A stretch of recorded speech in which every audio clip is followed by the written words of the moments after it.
tudo isso que está ocorrendo tem um fundo profético. Esses acontecimentos foram profetizados por Jesus, quando sua volta ao mundo estivesse próxima. Ele diz em Mateus 24, ouvireis falar de guerras e rumores de guerras, pestes e epidemias em vários lugares. Não vos assusteis, ele diz, porque essas coisas precisam ocorrer quando precederão o meu retorno. Será que você tem parado para pensar nessas coisas? Seja o que for, os boatos que surgem por aí, verdade ou não, quem produziu esse vírus ou não, isso não importa. Deus usa homens irresponsáveis e incrédulos para cumprir a sua vontade. Então nós não precisamos especular, porque Deus sempre usou pessoas irresponsáveis, usou até animal para fazer a sua vontade, quando ele usou um jumento para repreender a insensatez do profeta Balaão. Usou o rei Senaqueribe do Império Assírio para julgar o seu povo de Israel do Reino do Norte. Um rei incrédulo, imoral, idólatra. Deus usou esse homem para corrigir o seu povo. Deus usou Nabucodonosor, outro rei idólatra e incrédulo, para punir a nação de Judá e levá-lo cativo para os caldeus, para a Babilônia. Mas o interessante de tudo isso, quando Deus começa a trabalhar, até os incrédulos têm os seus corações quebrantados. O próprio Nabucodonosor, ele escreve aqui no capítulo 4 do livro de Daniel, sobre o seu arrependimento, depois de ter visto tantas maravilhas que Deus havia operado na Babilônia a favor do povo de Israel, e Deus estava visando também o povo caldeu. E Nabucodonosor, ele teve o privilégio e a oportunidade de conhecer o Altíssimo Deus. Eu vou só ler um texto aqui que é muito importante para nós aqui, para lembrar que Deus tem misericórdia de todo mundo, inclusive do rei idólatra Nabucodonosor.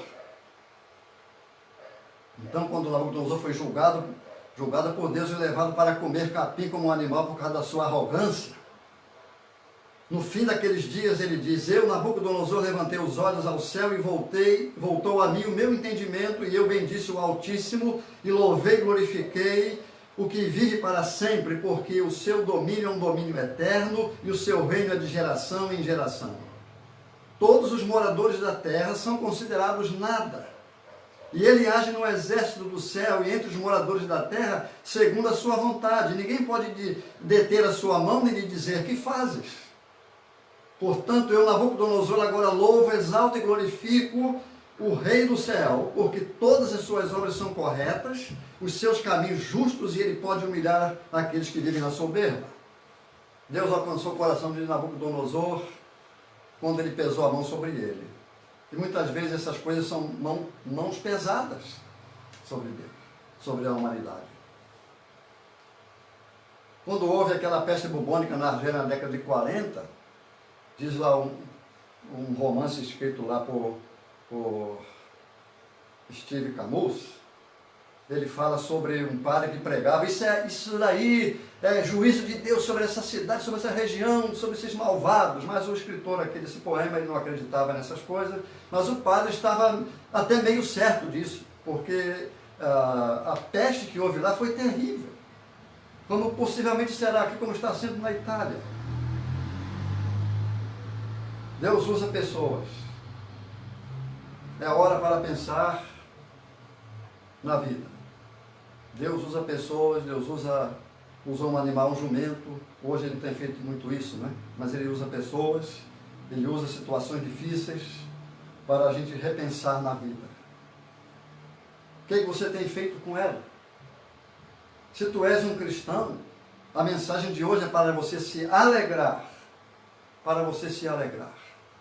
Alegre-se pelo fato do teu nome estar escrito no céu, alegre-se pelo fato da sua pátria ser no céu, e alegre-se pelo fato de que o Senhor está nos esperando lá no céu, e voltará para nos levar para si. Essas coisas bastam para nos trazer conforto no meio de uma situação como estamos vivendo agora.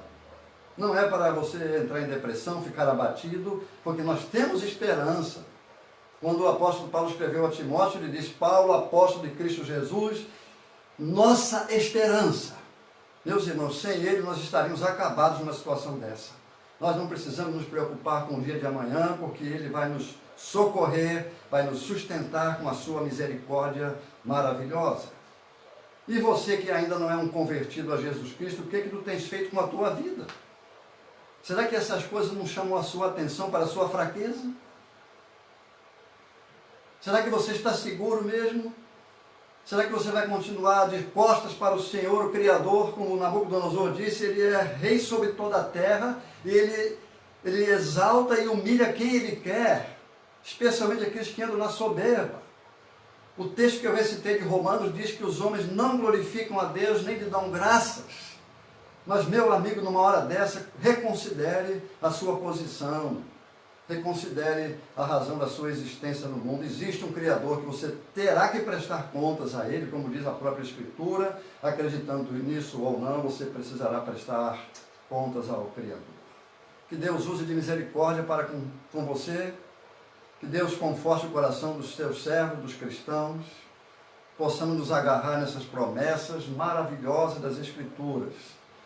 Nós poderemos superar com muito mais facilidade essas dificuldades do que aqueles que não têm esperança. E, meu irmão, você que tem esperança, distribua a palavra de Deus, pregue o Evangelho, fale do amor de Cristo enquanto você pode, porque os sinais da sua vinda já se mostram cada vez, como diz o hino. Esse é um grande sinal. Eu digo, na minha idade, meu amigo, eu só lembro de uma pestilência que aconteceu na década de 50, que eu tinha mais ou menos uns 6 anos de idade, que a gripe asiática derrubou muitos brasileiros naquela época. Minha família toda ficou no chão, 6 filhos no chão. É a única que tem uma lembrança muito passageira na minha mente. Porém, depois disso, só essa que nós estamos vivendo hoje. E isso deve sensibilizar o coração de qualquer incrédulo.